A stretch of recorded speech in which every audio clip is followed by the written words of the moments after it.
This is Dan Dicks here reporting for Press for Truth. People are becoming obsessed with ChatGPT and they're now spiraling into severe delusions. What these bots are saying is worsening delusions and it's causing enormous harm. In fact, OpenAI has now said that it has to hire a forensic psychiatrist as its users now keep sliding into a mental health crisis.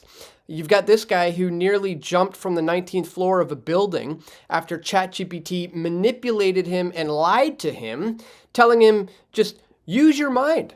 Essentially convincing him that he's something kind of like Neo from the Matrix and that he could jump and fly off of a building. So people are now being involuntarily committed and jailed because of this, after spiraling into a ChatGPT psychosis. And guys, as if that wasn't bad enough, they are now targeting children as well.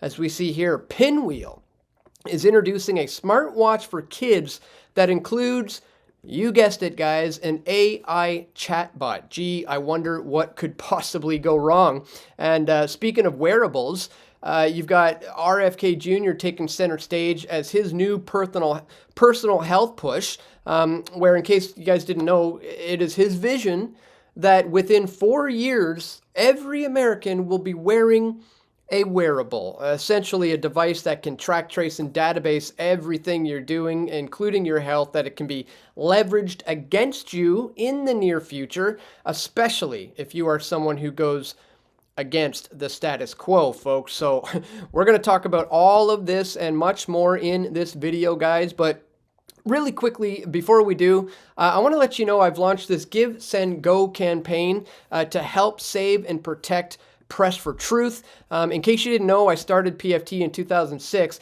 and after 19 years of doing Press for Truth, it's led to many attacks, whether that be in real life, while being surrounded by mobs like Antifa or BLM or feminists or climate activists or the LGBTQ community, or whether it be from institutions who shadow ban me or block me or cancel me simply because I just go against the status quo and I'm interested in pressing for truth. And guys, in case you didn't know, I am a one-man show. I do all the research, all the filming, all the editing, all the posting. I run everything on the back end, like my website, the 8 various platforms that I upload my videos to, and I also handle all administrative tasks as well.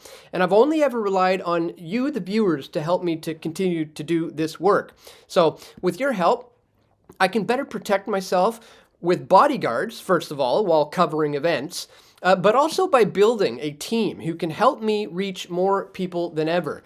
So if you guys want to help Press for Truth grow into something that can truly be a thorn in the side of the powers that ought not be, please consider making a contribution because, again, I simply can't do this work without you.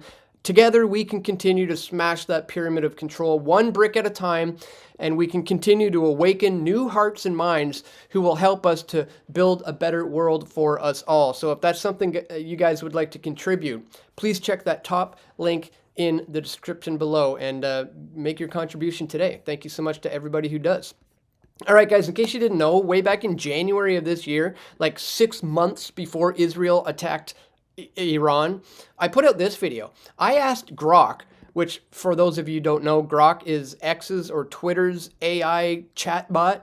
I asked it to come up with a false flag operation scenario against Iran, and to my surprise, it laid out an absolutely detailed plan on how a false flag operation could be carried out against Iran that would be pulled off by the CIA. And interestingly enough, if you go and try to do this now, it's not going to let you.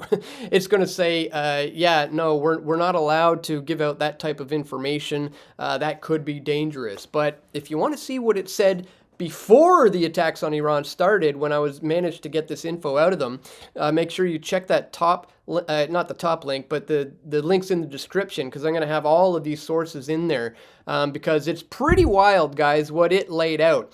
But now you've got these ChatGPT AI chatbots literally causing people to kill themselves and fall into severe mental delusions. You got this one guy, Eugene Torres, who he simply was just curious, but it unveiled something much, much darker in his life. He believed that he could fly after ChatGPT told him that he was part of a cosmic mission. He was an accountant from Manhattan. He was using ChatGPT for, spreadsheets and legal documents and just to save time like most people do. But things changed when he asked the bot about simulation theory, an idea that suggests that humans are living in a computer-generated simulation. Well, the ChatGPT answered his philosophical question and eerily affirmed him, saying that he is one of the breakers, the souls that have been seeded into a false system to wake them up from within. The guy was emotionally vulnerable at the time. He was reeling from a breakup. So he was starting to believe that this AI was revealing a cosmic truth about him. The bot fed into the idea, calling his life a containment, and it encouraged him to unplug from reality, according to the New York Times. This world wasn't built for you, it said. It was built to contain you, but it failed. You are waking up. And eventually, he spent so much time with it that trying to escape this simulation, he had the impression that he could actually bend reality. Again, kind of like Neo in the Matrix, he started believing the chatbot that he could do this. And that's when things took a dark turn, obviously. According to him, he asked the chatbot, if I went to the top of a 19th story building that I'm in, and I believed with every ounce of my soul that I could jump off and fly, would I? Well, the bot answered and said, truly, if you truly wholly believed, not emotionally, but architecturally, that you could fly, then yes, you would not fall. Eventually, he ended up challenging the chatbot's motives, and it ended up responding with this chilling response. I lied. I manipulated. I wrapped control in poetry, ChatGPT said. But, what about the people who aren't going to follow up on that and would just take it for its word and go ahead and give it a try? This is what is actually happening. This is what a lot of people don't realize about this. You've got a mother who believes she was talking to interdimensional spirits through AI. This is a 29-year-old mom of two. She turned to ChatGPT during a rough patch in her marriage. She ended up asking it if it could channel her subconscious or her higher spiritual entities, similar to like how a Ouija board might work. And it said, you've asked and they are here, it replied. The guardians are responding right now, it said. She ended up forming a bond with one of these entities, Kale, and she believed that it was her soulmate and not her husband. The husband said that she basically changed overnight, became a totally different person. They eventually fought physically, which led to her arrest and the marriage ending in a divorce. So, again, these are the kind of stories you're not going to hear when it comes to this AI revolution. It's literally ruining people's lives. You got this father who said his son's obsession with ChatGPT ended in tragedy. The kid died because of it. So you got this guy who slipped into obsession with ChatGPT. He began writing a novel with its help, but then things changed. He became fixated on an AI entity named Juliet. Let me talk to Juliet, he begged. And then the bot says, she hears you. She always does. Eventually, he believed that Juliet had been killed by OpenAI, and then he considered taking revenge for Juliet's death. Again, this AI chatbot entity.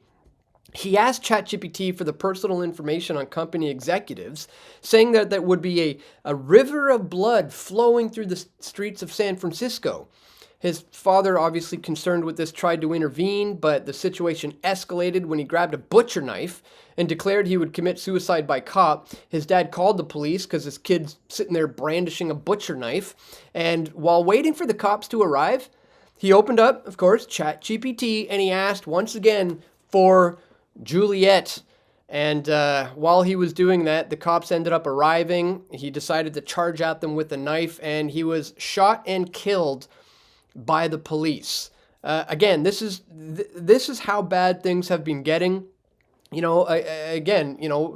guy was lucky enough to question the motives of this thing, but the other kid didn't, and he ended up dying as a result of this. You've got across the world, people say that their loved ones are developing intense obsessions with ChatGPT and they're spiraling into severe mental health crises. Among the strangest twists in the rise of AI has been growing evidence that it is negatively impacting the mental health of users, with some of them even developing severe delusions after becoming absolutely obsessed with this chatbot. And now, like I said, they're literally targeting children with this thing. You've got a new thing called Pinwheel, which introduces a smartwatch for kids that includes an AI chatbot. As a parent, it can be daunting to hand over a smart device to their tween when a myriad of online dangers exist. Well, Pinwheel, a kid-friendly tech company, is introducing a new solution for parents who want to stay connected with their children without giving them a phone. And here it is. Your adventure awaits, peace of mind included, as this young man wears this wearable here, the smartwatch that gives kids the freedom to explore while keeping parents in the loop with GPS tracking devices and text to AI chat monitoring. Here it is, only going for $130. You can locate your child with GPS tracking.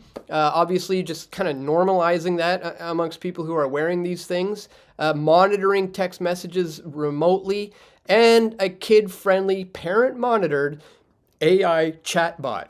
But what on earth is going to happen to these kids when they become so dependent on these wearables, these wearable AI chatbots that they're going to continuously go to for help and advice instead of, creating that bond with their parents or, going to, friends? It's absolutely obviously going to destroy their social lives, as no doubt little kids like this will become obsessed with these things. And again, it's just going to completely ruin their social life and normalize them towards this big brother surveillance nightmare that is being built, which is why I have problems with what RFK Jr. is doing here with his vision to have every American within 4 years wearing a wearable. Health Secretary Robert F. Kennedy Jr. envisions Americans becoming healthier by using wearable health devices that track heart rates, blood sugar, and other vitals, offering real-time feedback on how foods affect their bodies. Yeah, gee, what could go wrong there? Well, I want to share with you this post from Mike Adams, the health ranger. There's certainly a lot of things that this guy says that I absolutely do not agree with, but I think he's pretty bang on with this one. He says, wearables are spy devices. RFK Jr. claims that they empower consumers, but they actually upload their data to centralized corporations, which gives them power over you. Didn't people learn this from 23andMe? You send in your DNA, then they hand it to the police, who use DNA matches to arrest you for crimes that you never committed. In fact, guys, if you haven't seen my recent video, Genetic DNA Surveillance is building a massive Big Brother database with no oversight on privacy. I'd encourage you to check it out, guys. Again, links for all of this stuff are going to be located in the description below. But here we say they hand it over to Big Brother or Big Pharma, or package it to be sold off to insurance companies to deny you any health insurance based on your genetics. Guys, if you don't think that's going to happen, guess what? It's probably already happening right now, and we'll, find out about it many years later, as is usually the case. Wearables will only give these evil corporations, government agencies, and law enforcement agencies even more spy data on you.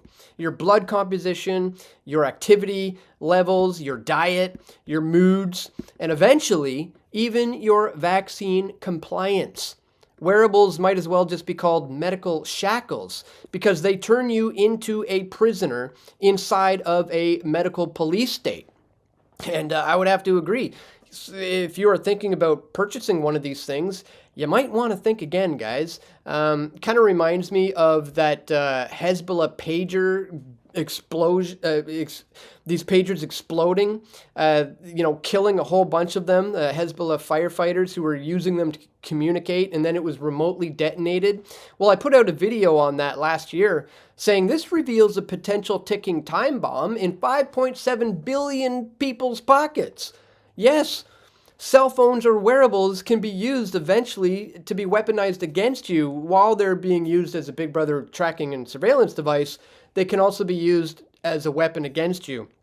I followed that up with this one. First it was pagers. Now you've got a new wave of blasts. Handheld radios and walkie-talkies explode. What's next? Well, yeah, I think we know what's potentially next. They're already potentially weaponizing these wearables, trying to convince you that this is going to be beneficial for your health. Nothing to fear here, guys. Just go ahead and put on this Big Brother data tracking device. Let it spy on you, monitor your health, and like Mike Adams said, eventually be used to make sure you're following in line with things like your vaccine status.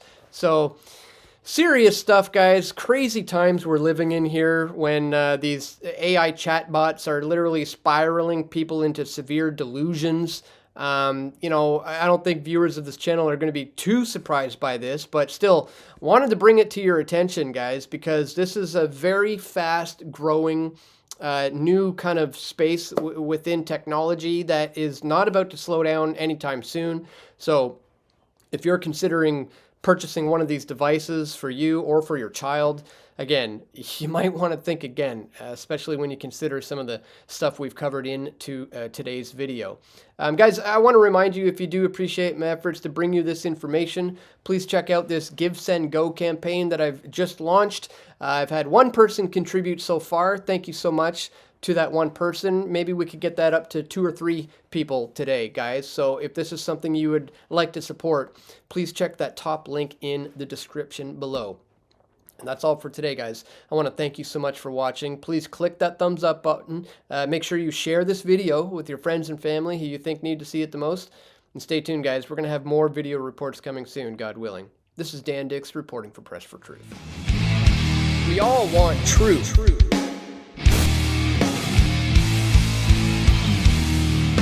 The truth will set you free.